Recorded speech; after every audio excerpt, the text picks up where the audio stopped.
Cooking with Thusha channel එකෙන් අද මම පෙන්වන්න යන්නේ කොහොමද Mung Bean Sprout salad එකක් හදාගන්නේ කියලා.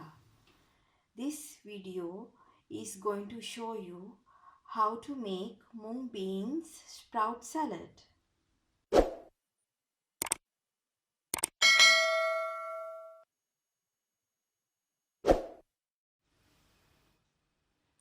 How to make Mung Bean Sprout salad. Mung Bean Sprout salad එකකට අපිට ඕන වෙනවා Mung Bean Sprouts පොඩියට කපාගෙන කෑලි මිරිස් තේ හැන්දයි, ලුණු තේ හැන්දයි, විනාගිරි තේ හැන්දයි, සීනි තේ හැන්දයි, Mayonnaise තේ හැන්දයි, tomato sauce තේ හැන්දයි. අපි ඉස්සෙල්ලාම වෙනම භාජනයක් අරගෙන අවශ්‍ය දේවල් සේරම ඒකට දාගන්නවා.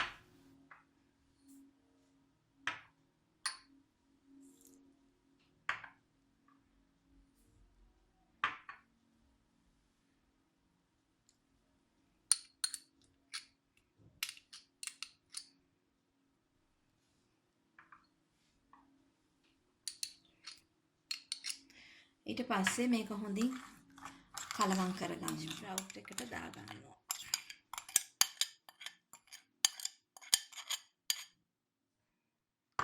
ඊට පස්සේ අපි මේකත් හොඳින් කලවම් කරගෙන අපි රස බලමු කොහොමද කියලා.